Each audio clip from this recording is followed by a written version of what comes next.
지금 미국 외교부가 발칵 뒤집혔습니다. 10만 달러짜리 비자 폭탄을 주도한 미국 외교부 고위 관료가 한국을 압박하기 위해 방한했는데요. 그의 부인이 서울 한복판에서 갑작스러운 통증을 호소하며 쓰러졌습니다. 이후 받은 진단은 유방암 3기. 미국 의료진은 치료를 포기하라 조언했지만 한국 의료진은 단호했습니다. 저희에게 맡겨주세요. 그들의 집념과 기술력은 미 고위 관료들마저 경악하게 만들었고 며칠 뒤 그 미국 외교관의 한마디에 백악관 전체가 충격에 빠집니다. 과연 그날 한국 의료 시스템에선 어떤 일이 벌어졌던 걸까요? 지금부터 그 이야기를 시작합니다.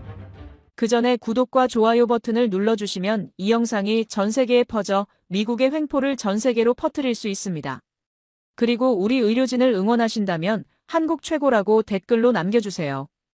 또 지금 어디서 듣고 계신지도 알려주세요. 우리 대한민국 국민은 하나로 연결될 것입니다. 그럼 사연 바로 시작합니다.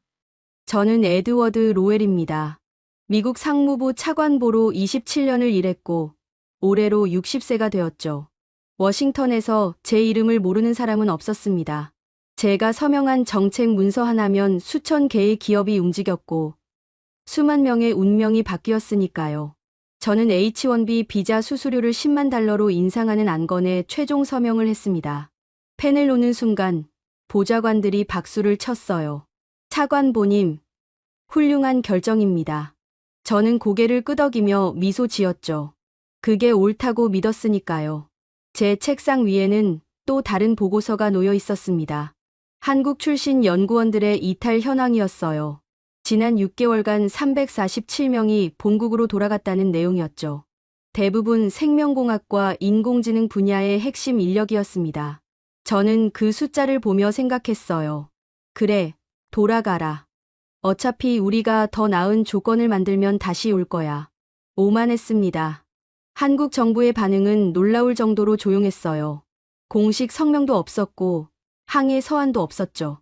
우리 부서 사람들은 그걸 보고 말했습니다. 봐요. 한국은 굴복했어요. 저도 그렇게 믿었어요. 침묵을 약함으로 읽었던 거죠. 하지만 지금 생각하면 그건 침묵이 아니었습니다. 그들은 그저 우리와 싸울 필요를 느끼지 않았던 거였어요. 3월 23일, 저는 서울행 비행기 표를 예약했습니다. 명목은 바이오헬스 투자협의였어요. 하지만 진짜 목적은 달랐죠. 한국의 의료 기술 수준을 직접 확인하고 가능하다면 그들의 기업을 미국으로 유치하는 것이었습니다.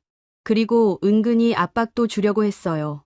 비행기에 오르기 전날 밤, 아내 마가렛이 물었습니다. 여보, 이번엔 얼마나 갈 거예요? 저는 대답했죠. 일주일이면 충분해. 그냥 둘러보고 오는 거야. 마가렛은 미소 지으며 말했어요. 그럼 나도 같이 갈래요. 저는 흔쾌히 허락했습니다. 그게 우리 인생에서 가장 중요한 결정이 될 줄은 꿈에도 몰랐어요. 3월 25일, 우리는 인천공항에 도착했습니다. 공항을 나서는 순간, 저는 묘한 느낌을 받았어요. 사람들이 질서정연하게 움직이고 있었고, 모든 게 효율적으로 돌아가고 있었죠. 하지만 저는 그걸 그냥 잘 꾸며진 겉모습이라고 생각했습니다. 서울에서의 첫 이틀, 저는 예정된 미팅들을 소화했어요. 바이오 벤처 대표들, 병원 경영진들을 만났죠. 그들은 모두 정중했고 전문적이었습니다. 하지만 저는 여전히 제 입장을 굽히지 않았어요. 미국 시장 진출을 원하신다면 우리 조건에 맞춰야 합니다. 제가 말할 때마다 그들은 조용히 고개를 끄덕였어요. 3월 27일 저녁, 마가렛이 제안했습니다. 여보, 오늘은 관광 좀 해요. 저는 피곤했지만 거절할 수 없었어요. 우리는 호텔 컨시어지의 추천으로 강남에 있는 한 찜질방을 방문하기로 했죠. 외국인들도 많이 오는 곳이에요. 컨시어지의 말에 저는 고개를 끄덕였습니다. 찜질방 입구에 들어서는 순간 저는 약간 당황했어요. 신발을 벗어야 했고 제공된 옷으로 갈아입어야 했죠. 모든 게 낯설었습니다. 하지만 마가렛은 신기해하며 웃고 있었어요. 재미있네요, 여보. 우리는 여러 개의 방을 둘러봤습니다. 뜨거운 돌 위에 누워있는 사람들, 책을 읽는 사람들, 가족들끼리 이야기를 나누는 사람들이 있었어요. 모두가 편안해 보였죠. 저는 생각했습니다. 이게 한국 사람들의 일상이구나. 하지만 그 생각은 오래가지 못했어요. 마가렛이 갑자기 제 손을 잡았습니다. 여보, 그녀의 목소리가 떨리고 있었어요. 저는 고개를 돌렸죠. 마가렛의 얼굴이 창백했습니다. 가슴이 너무 아파요. 그녀가 말하는 순간 저는 심장이 멎는 것 같았어요. 마가렛의 손이 차가워지고 있었습니다. 저는 아내를 부축하며 소리쳤어요. 도와주세요. 누가 좀 도와주세요. 제 목소리는 떨리고 있었고 주변 사람들이 일제히 고개를 돌렸죠. 낯선 나라에서 말도 제대로 통하지 않는 곳에서 제 아내가 쓰러지고 있었습니다. 놀라운 일이 벌어졌어요. 주변 사람들이 일제히 움직이기 시작했습니다. 한 젊은 여성이 달려와서 마가렛을 눕혔고 다른 사람은 베개를 가져왔으며 또 다른 사람은 이미 전화기를 들고 있었어요. 919요.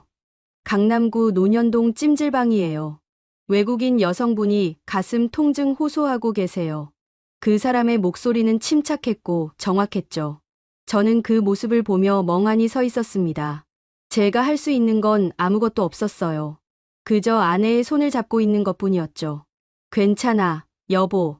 곧 도움이 올 거야. 제가 말했지만 제 목소리는 확신이 없었어요. 육군도 채 안 되어서 구급대원들이 도착했습니다. 그들은 신속하게 마가렛의 상태를 확인했어요. 혈압을 재고 산소 포화도를 측정하고 심전도를 찍었죠. 모든 동작이 빠르고 정확했습니다. 한 대원이 저를 보며 영어로 물었어요. 언제부터 증상 있으셨나요? 저는 놀랐습니다. 구급대원이 영어를 할 줄은 몰랐거든요. 10분 전부터요. 갑자기 가슴이 아프다고 했어요. 제가 대답하자 대원은 고개를 끄덕이며 동료에게 한국어로 뭔가 말했습니다. 그리고 다시 저를 보며 말했어요. 가까운 병원으로 모시겠습니다. 같이 타세요. 구급차 안에서 저는 창밖을 봤습니다. 서울의 밤거리가 빠르게 지나가고 있었어요. 네온사인들이 번쩍이고 차들이 달리고 있었죠. 모든 게 평범한 밤처럼 보였습니다. 하지만 제 안에선 모든 게 무너지고 있었어요. 15분 만에 우리는 강남 세브란스병원에 도착했습니다. 응급실 입구에는 이미 의료진이 대기하고 있었어요. 구급대원이 무전으로 미리 연락했던 거죠. 마가렛은 침대에 옮겨졌고 의사들이 둘러쌌습니다. 한 의사가 저에게 다가왔습니다. 40대 중반쯤 되어 보이는 여성이었어요. 저는 응급의학과 김지은입니다. 그녀는 유창한 영어로 말했습니다. 지금 최선을 다하고 있어요. 심전도상 이상 소견이 있어서 정밀 검사가 필요합니다. 조금만 기다려 주세요. 그녀의 목소리는 단호했지만 따뜻했어요. 대기실에서 저는 시간을 잃었습니다. 30분이 지났는지 1시간이 지났는지 알 수 없었어요. 벽에 걸린 시계만 째깍거리고 있었죠. 저는 손을 비비며 걷다가 앉았다가 다시 일어났다가를 반복했습니다. 1시간 40분쯤 지났을 때 김지은 선생님이 다시 나타났습니다. 그녀의 표정이 심각했어요. 저는 심장이 쿵 내려앉는 걸 느꼈습니다. 로엘 씨, 이쪽으로 오시겠어요? 작은 상담실로 안내되었습니다. 부인의 상태를 말씀드리겠습니다. 김지은 선생님이 CT 사진을 켜며 말했어요. 가슴 통증의 원인은 심장이 아니었습니다. 유방에서 발견된 종양이 흉벽까지 침범해서 생긴 통증이에요. 저는 그 말을 듣는 순간 숨이 멎었습니다. 정밀 검사 결과 유방암 3기로 추정됩니다. 림프절 전이도 의심되고요. 종양 크기가 5.2cm이고 위치가 좋지 않아요. 김지은 선생님의 목소리는 여전히 차분했지만 저는 그 말들이 귀에 들어오지 않았습니다. 암이라니, 3기라니, 전이라니, 미국으로 돌아가야 합니다. 제가 말했고 김지은 선생님은 잠시 침묵했습니다. 물론 환자분의 선택이 가장 중요하죠. 하지만 지금 상태로는 장거리 비행이 위험할 수 있어요. 적어도 일주일은 안정이 필요합니다. 저는 마가렛을 만나러 갔습니다. 아내는 침대에 누워 있었어요. 얼굴은 창백했지만 숨은 규칙적으로 쉬고 있었죠. 저는 아내의 손을 잡았습니다. 여보. 마가렛이 천천히 눈을 떴어요. 무슨 일이에요? 저는 뭐라고 대답해야 할지 몰랐습니다. 괜찮아. 검사 결과가 나왔어. 조금 더 여기 있어야 할 것 같아. 제가 말했고, 마가렛은 고개를 끄덕였습니다. 다음 날 아침, 보좌관들이 병원으로 찾아왔습니다. 차관보님, 미국으로 돌아가셔야 합니다. 여기서 치료받으시면 안 돼요. 그들의 얼굴에는 걱정보다는 체면이 더 많이 보였어요. 당신들이 반대한 바로 그 나라가 지금 내 아내를 살릴 수 있는 유일한 곳이야. 제가 말했어요. 목소리는 낮았지만 단호했습니다. 보좌관들은 입을 다물었죠. 그날 오후, 저는 혼자 병원 복도를 걸었습니다. 복도 끝에서 한 간호사가 환자를 부축하며 걷고 있었어요. 환자는 노인이었고 걸음이 느렸습니다. 하지만 간호사는 한 걸음 한 걸음 천천히 맞춰주고 있었죠. 여기선 사람들이 서두르지 않는다는 거요. 환자의 속도에 맞춰준다는 거요. 저는 계속 걸었습니다. 그리고 어느 순간 제가 만들었던 정책들이 떠올랐어요.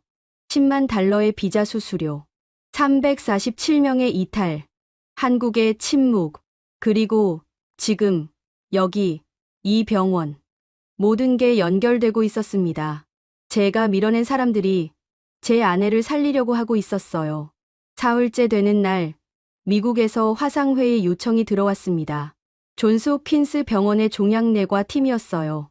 저는 호텔방에서 노트북을 켰고 화면에 5명의 의사가 나타났습니다.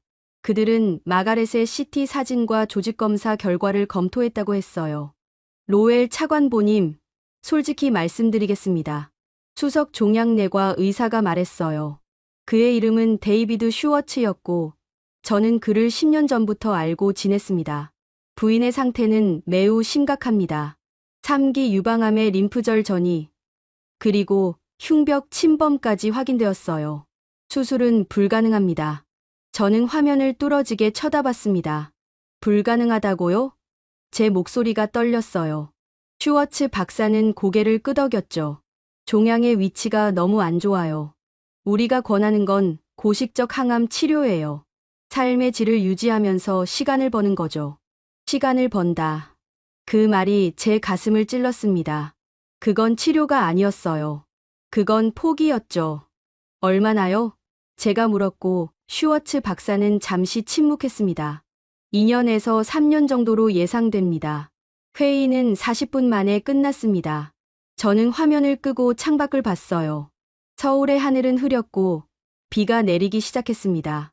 빗방울이 유리창을 두드렸고 저는 그 소리를 들으며 멍하니 앉아 있었죠. 그날 오후 저는 김지은 선생님을 찾아갔습니다. 미국 의료진과 상담했어요. 그들은 수술이 불가능하다고 했습니다. 김지은 선생님은 커피잔을 내려놓았습니다. 그렇게 말했군요. 그녀의 목소리는 평온했어요. 선생님은 다르게 생각하시나요?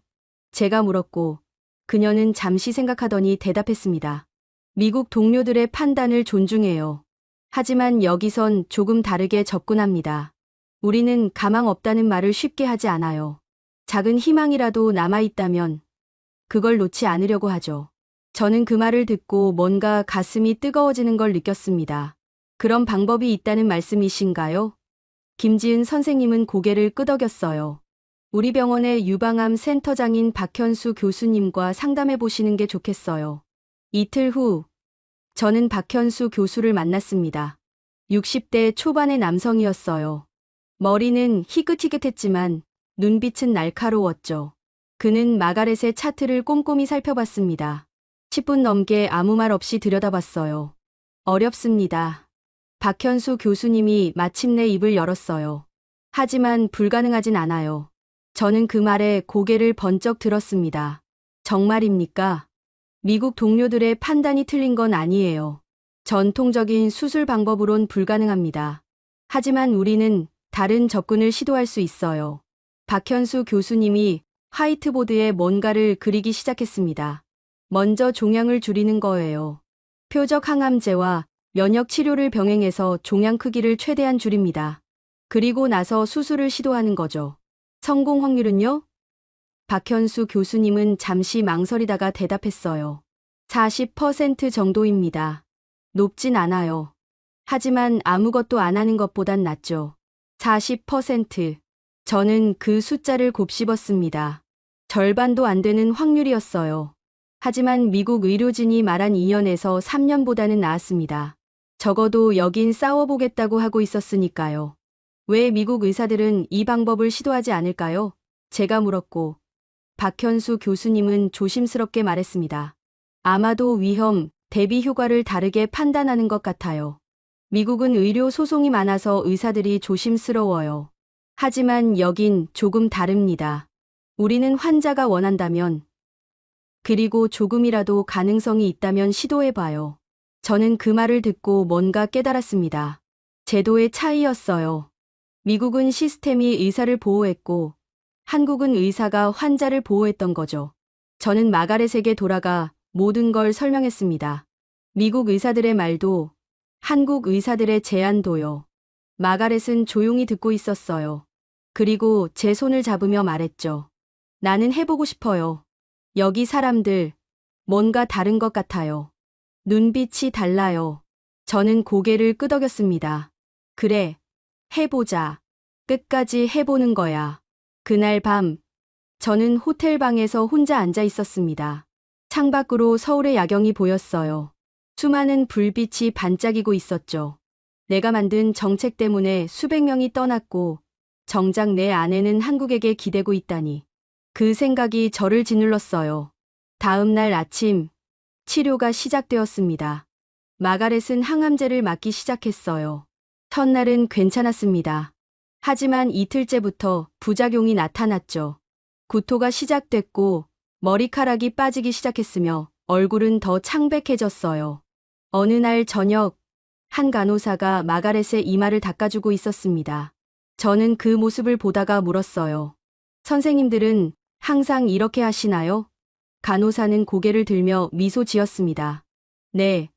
환자분들이 편안하셔야 치료도 잘 되니까요.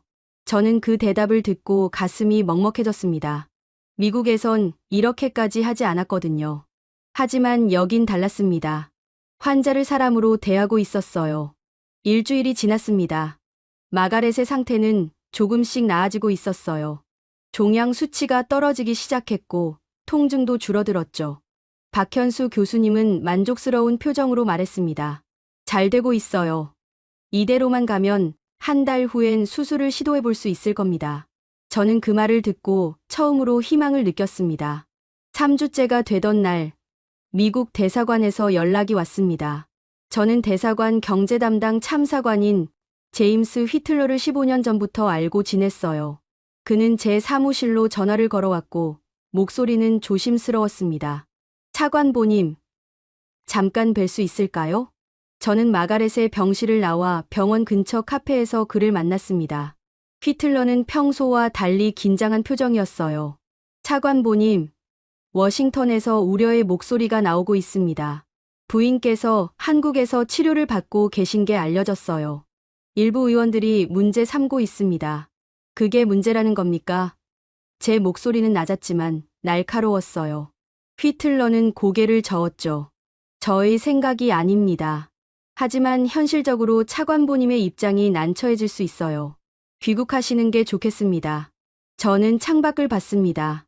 사람들이 걷고 있었고 차들이 지나가고 있었으며 일상이 흘러가고 있었어요. 제임스, 제 아내는 지금 살아나고 있어요. 미국 의사들이 포기했던 걸 여기 의사들이 해내고 있습니다. 그런데 정치 때문에 치료를 중단하라고요? 휘틀러는 입을 다물었습니다. 저는 자리에서 일어났죠. 전해주세요. 저는 아내가 완치될 때까지 여기 있을 겁니다. 병원으로 돌아가는 길에 저는 핸드폰을 확인했습니다. 23개의 부재중 전화가 있었어요. 대부분 워싱턴에서 온 거였죠. 시작되고 있었어요. 정치가 제 삶 속으로 파고들고 있었습니다. 그날 밤, 미국 의료 로비 단체에서 성명을 발표했습니다. 저는 뉴스를 보다가 그걸 알게 됐어요. 한국 의료 시스템은 아직 검증되지 않은 실험적 치료를 남용하고 있습니다. 환자들은 자신도 모르게 임상시험 대상이 될 수 있어요. 저는 화가 났습니다. 그건 거짓말이었어요. 이틀 후 상황은 더 악화됐습니다. 미국 의회에서 청문회가 열렸어요. 주제는 외국 의료 시스템의 안전성이었죠. 한국은 규제가 느슨합니다. 우리 국민들이 그런 곳에서 치료받는 건 위험합니다. 한 의원이 말했어요. 저는 화면을 보며 주먹을 쥐었습니다. 그들은 아무것도 몰랐어요. 한 번도 여기 와본 적 없고 한국 의사들을 만나본 적도 없으면서 판단하고 있었죠. 그날 오후 박현수 교수님이 저를 찾아왔습니다. 로엘 씨, 미국 언론 보도 때문에 병원 측에서도 부담을 느끼고 있습니다. 교수님이 조심스럽게 말했고 저는 심장이 철렁했어요. 치료를 중단하시겠다는 겁니까? 박현수 교수님은 고개를 저었습니다. 아니요. 우리는 끝까지 합니다. 다만 로엘 씨께서 부담을 느끼실까봐 말씀드리는 거예요. 언론이 뭐라고 하든 우리는 환자를 최우선으로 생각합니다. 저는 그 말을 듣고 목이 메었습니다. 이 사람들은 흔들리지 않고 있었어요. 정치적 압박에도 언론의 공격에도요. 감사합니다. 제가 말했고 박현수 교수님은 미소 지었어요. 당연한 일을 하는 건데 왜 감사하십니까? 사흘 후 더 심각한 일이 벌어졌습니다. 미국 의회 내 강경파 의원들이 재해임을 요구하는 결의안을 준비한다는 소식이 들렸어요. 저는 보좌관들로부터 긴급 전화를 받았습니다. 차관보님, 지금 귀국하셔야 합니다. 의회에서 청문회 소환장을 발부할 거예요. 하지만 저는 대답했습니다. 아직은 안 됩니다. 아내의 수술이 2주 후예요. 그때까지는 못 갑니다. 보좌관들은 할 말을 잃었죠.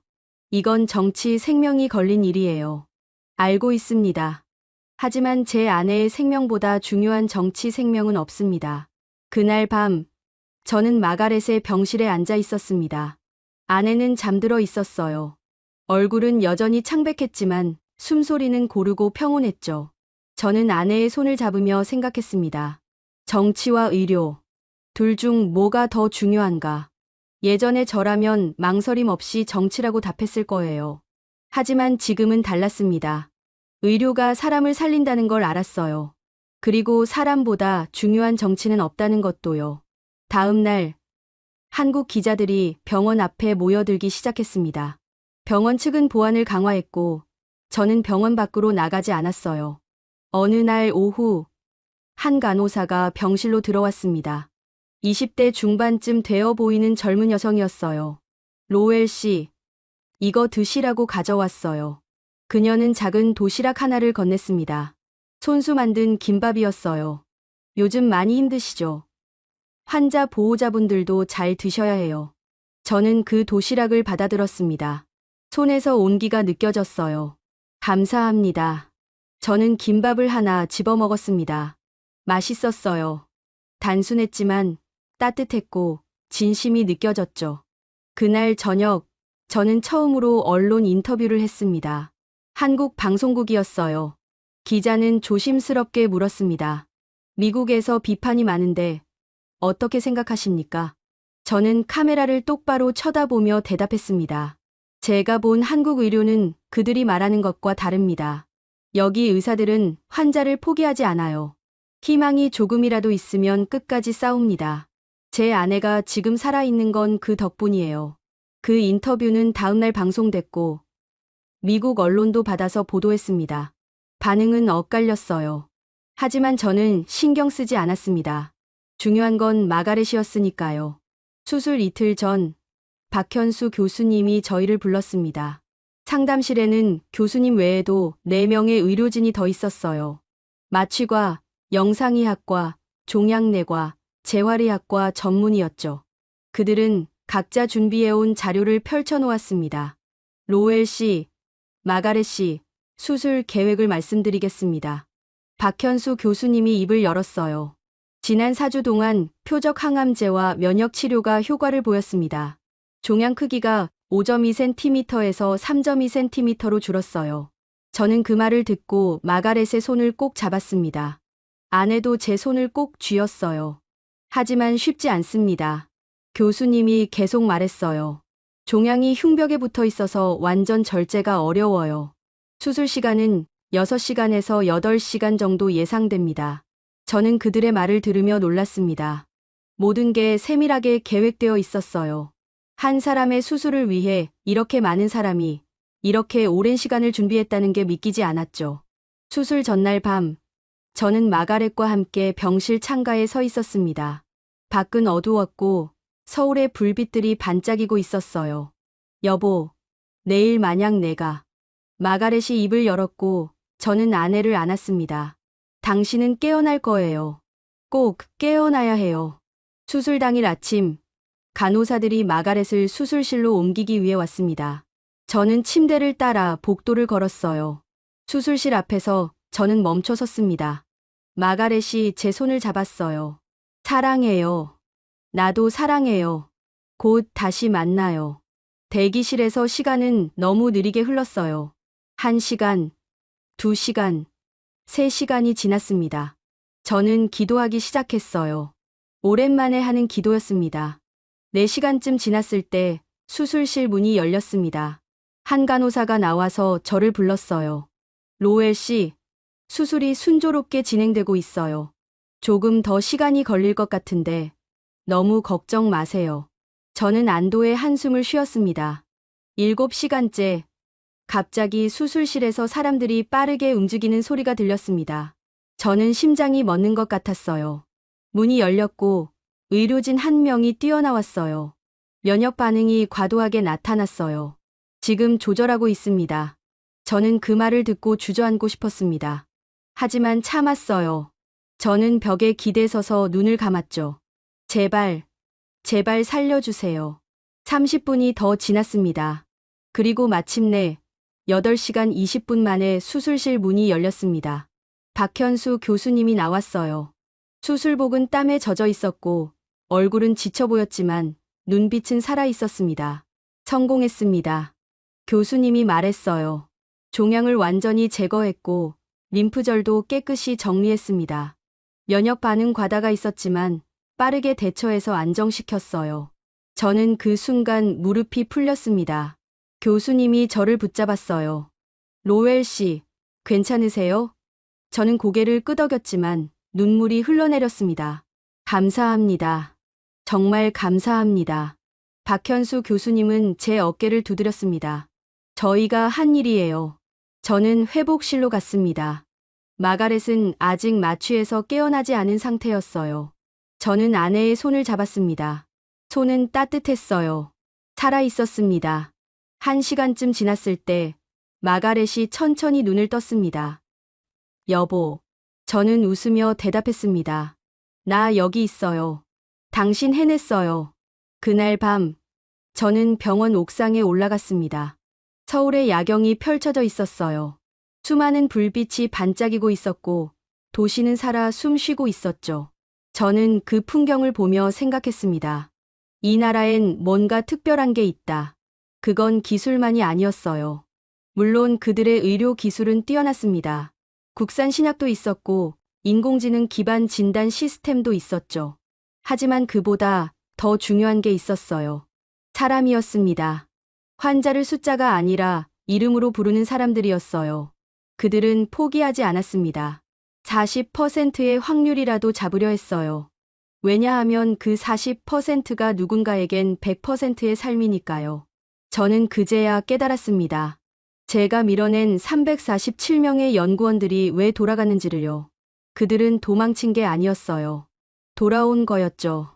사람을 위한 기술을 하고 싶어서요. 저는 주머니에서 핸드폰을 꺼냈습니다. 워싱턴에서 온 메시지가 36개 쌓여 있었어요. 하지만 저는 읽지 않았습니다.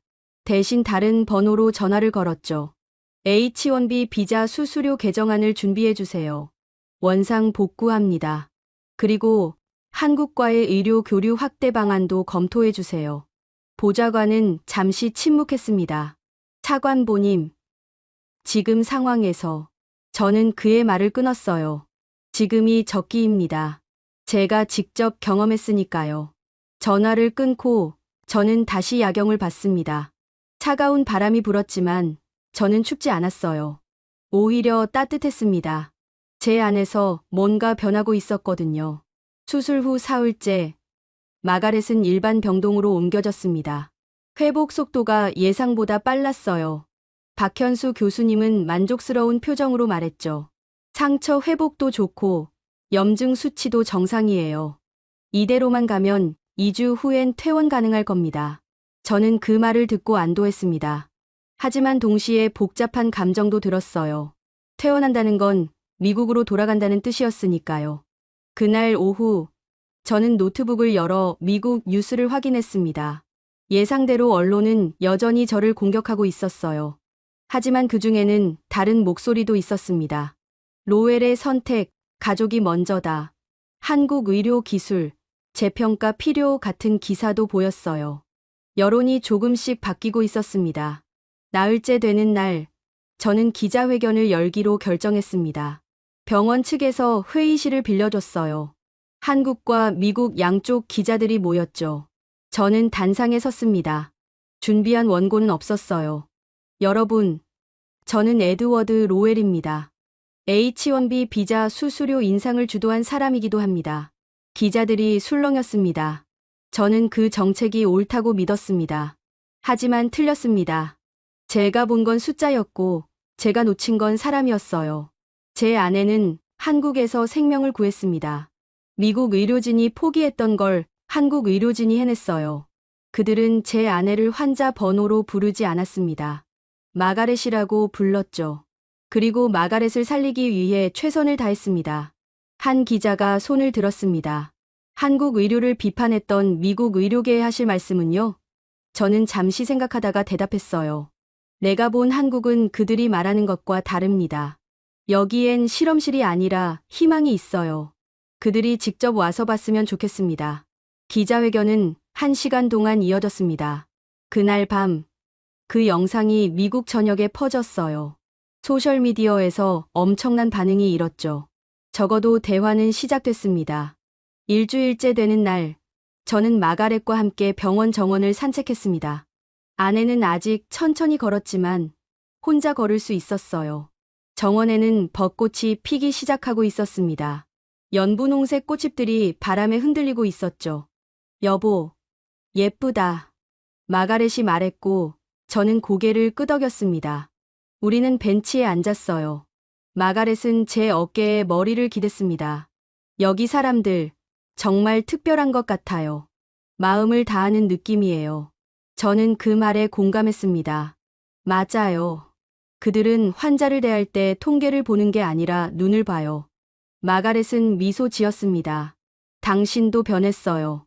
예전엔 숫자 이야기만 했는데 이젠 사람 이야기를 하네요. 그날 오후 저는 병원 봉사 프로그램에 참여하기로 했습니다. 거동이 불편한 환자들의 식사를 도와주는 거였어요.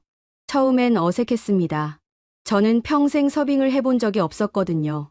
첫 번째 환자는 80대 할머니였습니다. 저는 조심스럽게 숟가락으로 죽을 떠서 할머니 입에 넣어드렸어요.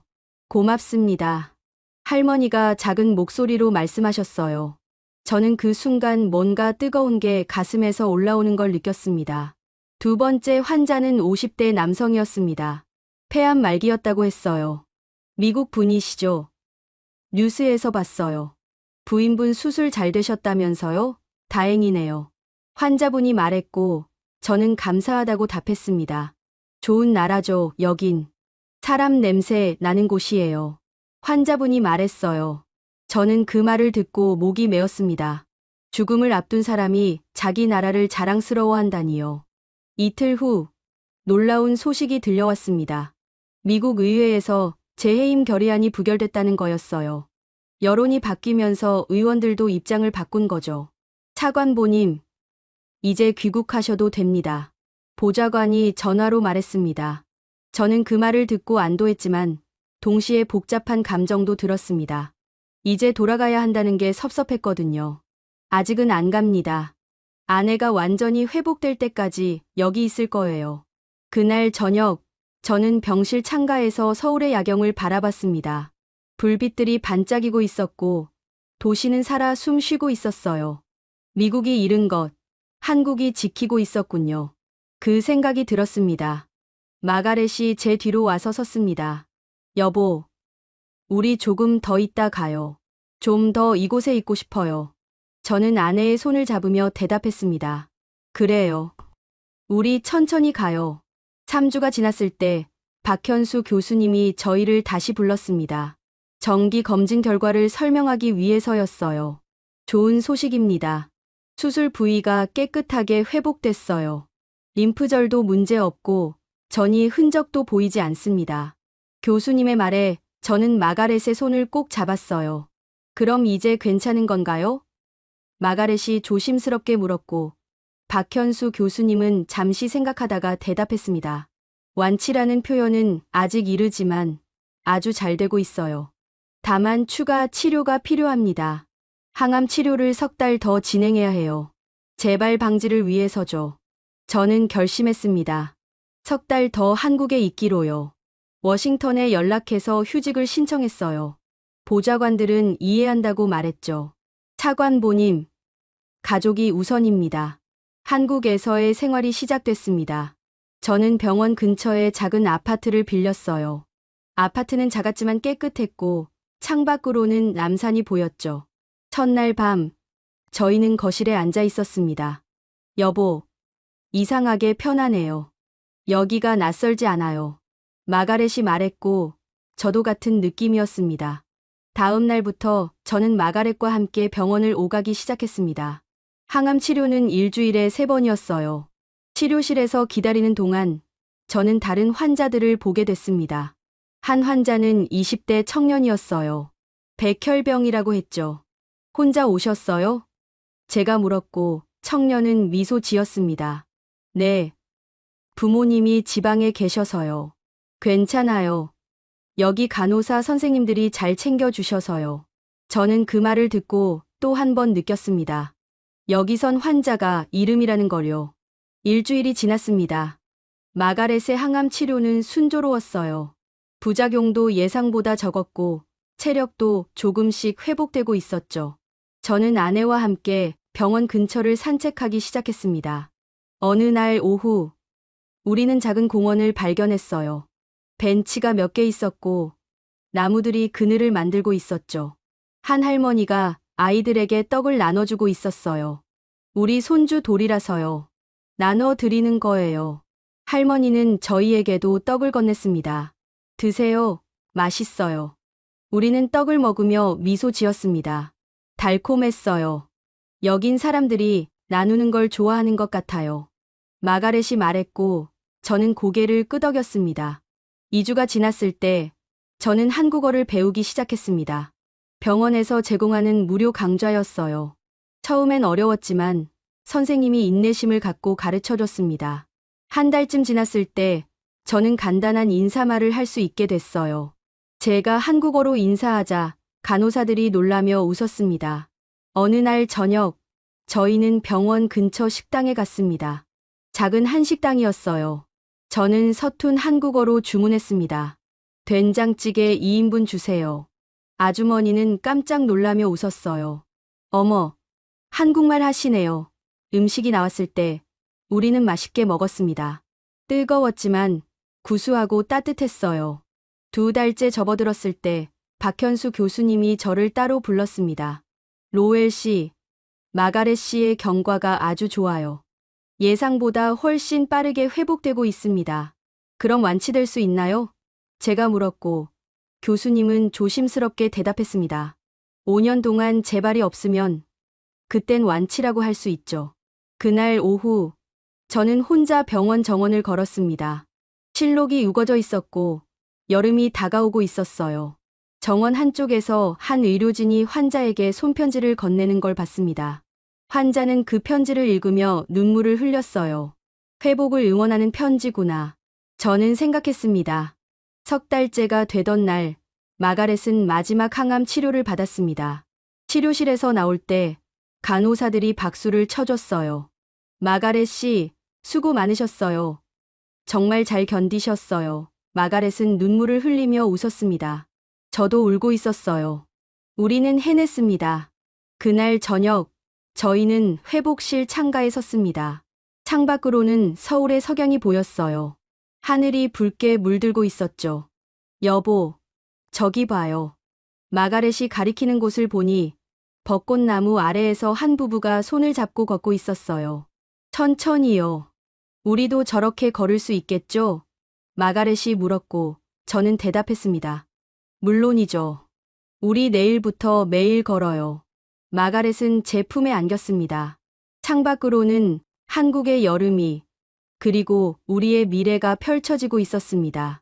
저는 그 순간 알았어요. 우리가 여기서 얻은 건 치료만이 아니라는 거요. 희망이었습니다. 사람에 대한 믿음이었어요. 그리고 무엇보다 숫자 너머에 있는 생명의 소중함이었죠. 저희는 미국으로 돌아갈 준비를 시작했습니다. 마가렛의 상태는 안정적이었고 더 이상 입원 치료는 필요하지 않았어요. 하지만 떠나기 전에 해야 할 일이 있었습니다. 저는 워싱턴에 연락했습니다. H-1B 비자 수수료를 원래대로 돌립니다. 10만 달러에서 5천 달러로요. 그리고 한국과의 의료 기술 교류 협정을 추진하겠습니다. 제 말에 보좌관들은 당황했어요. 차관보님, 일관성이 없다고 비판받으실 겁니다. 저는 단호하게 대답했습니다. 일관성보다 중요한 게 있어요. 옳은 일을 하는 거죠. 제가 틀렸다는 걸 인정하는 겁니다. 2주 후, 저는 미국 의회에서 청문회에 출석했습니다. 의원들 앞에 섰을 때 저는 떨리지 않았어요. 의원님들, 저는 제가 만든 정책이 잘못됐다는 걸 인정합니다. 10만 달러의 비자 수수료는 우수한 인재를 막는 장벽이었습니다. 저는 숫자만 봤고 사람을 보지 못했어요. 제 아내는 한국에서 생명을 구했습니다.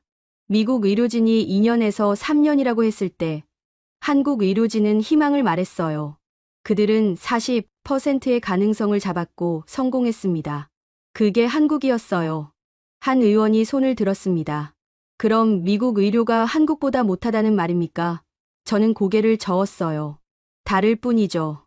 우리가 배워야 할 건 환자를 숫자가 아니라 이름으로 부르는 것입니다. 청문회는 3시간 동안 이어졌습니다. 청문회가 끝났을 때 몇몇 의원들이 저에게 다가왔습니다. 차관보, 용기 있는 증언이었습니다. 우리도 다시 생각해 보겠습니다. H-1B 비자 수수료는 원상 복구됐습니다. 그리고 한미 의료 기술 교류 협정도 체결됐어요. 한국의 의료진이 미국 의회에 초청받았죠. 저는 그날 의사당에 있었습니다. 박현수 교수님과 김지은 선생님, 그리고 마가렛을 치료했던 의료진이 왔어요. 유방암 3기 환자의 5년 생존율이 78%입니다. 박현수 교수님이 말했어요. 이건 환자를 포기하지 않았기 때문에 가능한 수치예요. 희망이 조금이라도 있으면 저희는 끝까지 싸웁니다. 의원들은 박수를 쳤습니다. 발표가 끝난 후 저는 무대로 올라갔습니다. 의원님들, 저는 10만 달러라는 숫자로 사람들을 막으려 했습니다. 하지만 그 숫자는 한 사람의 생명 가치조차 담을 수 없었어요. 제 아내의 생명은 돈으로 환산할 수 없습니다. 한국 의료진이 보여준 헌신도 숫자로 잴 수 없어요. 그들은 공짜 점심을 준 게 아닙니다. 인류를 위해 싸우는 사람들이에요. 저는 무대에서 내려와 박현수 교수님 앞에 섰어요. 그리고 깊이 고개를 숙였습니다. 감사합니다. 제 아내를, 저를, 그리고 제 삶을 살려주셔서요. 박현수 교수님은 제 손을 꼭 잡으며 말했습니다. 저희가 한 일이에요. 의사로서 당연한 일이죠.